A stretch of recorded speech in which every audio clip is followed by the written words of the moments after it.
dapat magnet.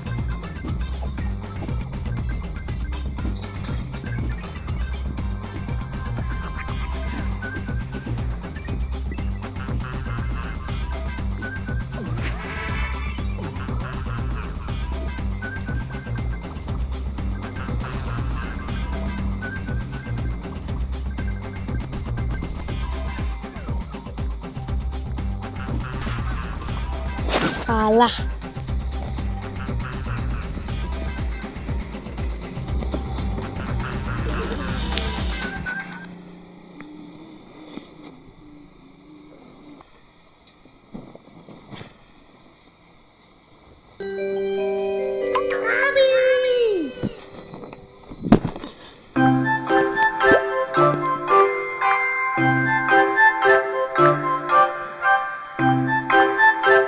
Kisah Nabi Muhammad Sallallahu Alaihi Wasallam.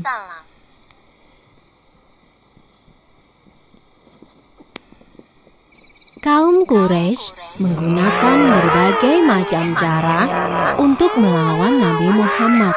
Al-Quran yang disampaikan oleh Nabi Muhammad mereka anggap sebagai syair biasa, sehingga mereka meminta pada Abu Sufyan bin Al-Haris untuk membuat syair tandingan. Tentu saja, syair buatan manusia tidak akan bisa mengalahkan Al-Quran.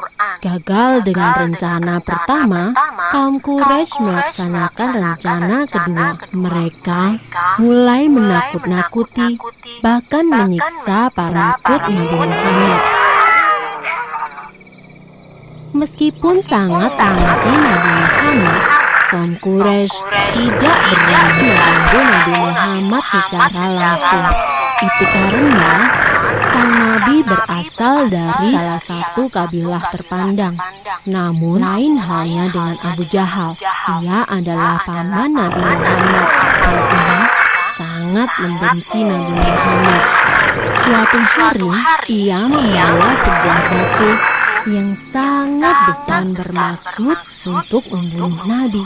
Ketika itu, Nabi Muhammad sedang sholat di Masjidil Haram. Namun, saat hendak melempar batu, tiba-tiba saja Abu Jahal melihat seekor unta raksasa yang sangat luas itu seakan hendak menyerang Abu Jahal. Dan Abu Jahal pun segera pergi karena ketakutan.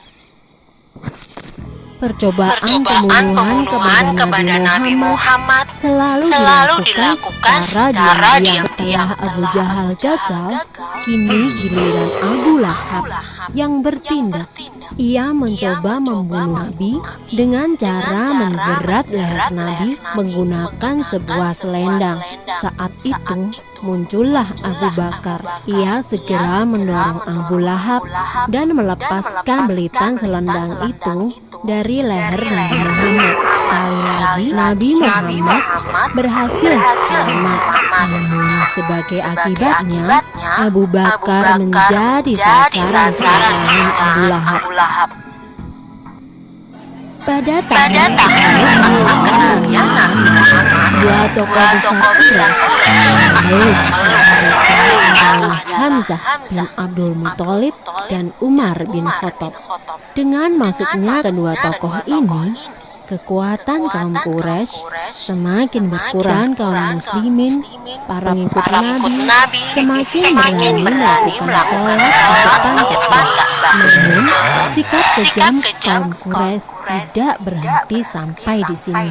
Dipimpin oleh Abu Jahal, paman Nabi, dan Abu Sufyan, kaum Quraisy mengucilkan siapa saja yang berhubungan dengan Nabi.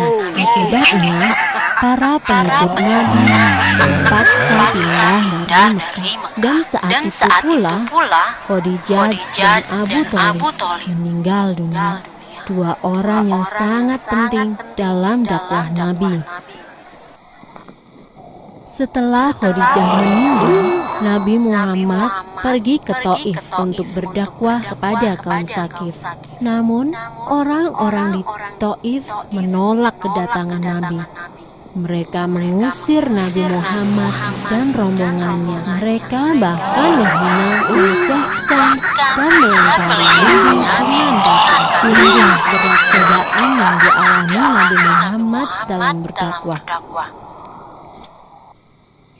Pada tanggal 27 Rajab tahun ke-11 kemudian, Allah memerintahkan kepada Nabi Muhammad untuk melaksanakan Isra dan Mi'raj. Isra adalah perjalanan Nabi Muhammad dari Masjidil Haram di Mekah menuju Masjidil Aqsa atau Baitul Maqdis di Palestina.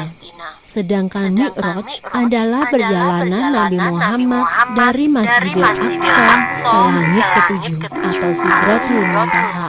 Isra dan Mi'raj dilakukan selama waktu 1 malam saja. Dalam peristiwa ini, Nabi Muhammad menerima perintah untuk melaksanakan sholat 5 waktu. Peristiwa Isra Nabi Muhammad menjadi pukulan yang sangat besar bagi kaum kafir Quraisy dan juga kaum muslimin pengikut Nabi. Kaum Quraisy menjadikan peristiwa itu sebagai bahan olok-olokan dan menyebut Nabi Muhammad sebagai penipu dan pendusta. Mana mungkin bisa melakukan perjalanan dari Mekah ke Palestina hanya dalam waktu 1 malam. Ada beberapa pengikut Nabi yang terhasut oleh kaum Quraisy. Mereka menyatakan keluar dari Islam karena tidak percaya pada peristiwa Isra Mi'raj yang dialami oleh Nabi Muhammad. Keadaan kota Mekah tidak lagi aman bagi Nabi Muhammad. Beliau pun berencana untuk hijrah ke kota Yathrib. Namun, rencana hijrah Nabi diketahui oleh kaum Quraisy. Mereka pun membentuk pasukan untuk membunuh Nabi sebelum ia berhasil hijrah ke Yathrib. Dalam pelariannya, Nabi Muhammad dan para sahabat bersembunyi di Gua Sur. Allah berkehendak untuk menyelamatkan Nabi Muhammad.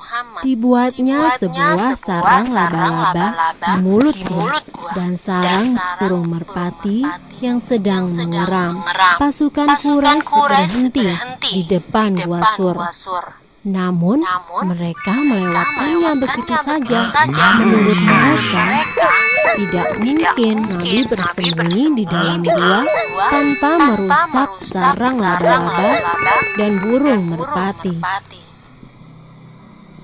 Nabi Muhammad tiba di Yathrib dengan selamat. Kaum muslimin di kota ini menyatakan sanggup untuk melindungi Nabi Muhammad. Dan selanjutnya, kota Yathrib berubah nama menjadi Madinah, yang artinya kota Nabi.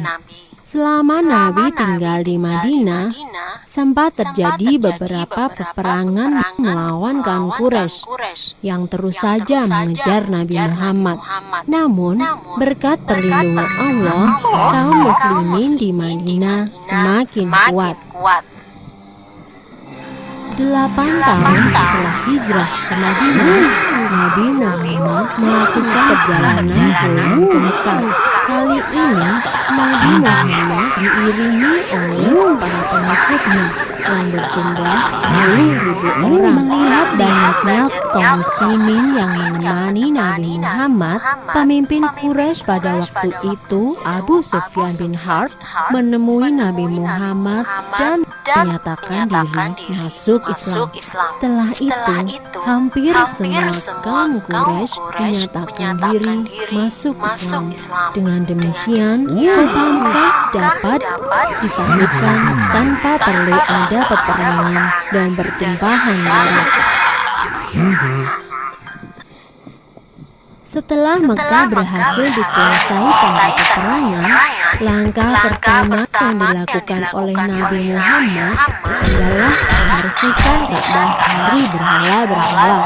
Sebanyak 360 berhala disingkirkan dan dihancurkan.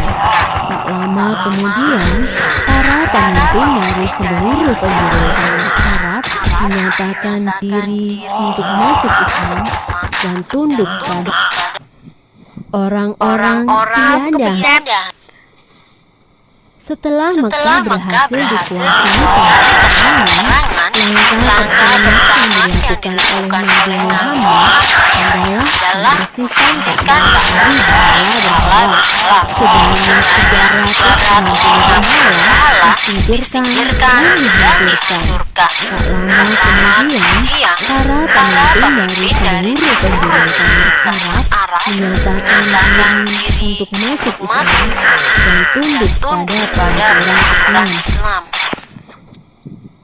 Orang-orang tiada henti menemui Nabi Muhammad dan peristiwa ini membuat Nabi Muhammad menyadari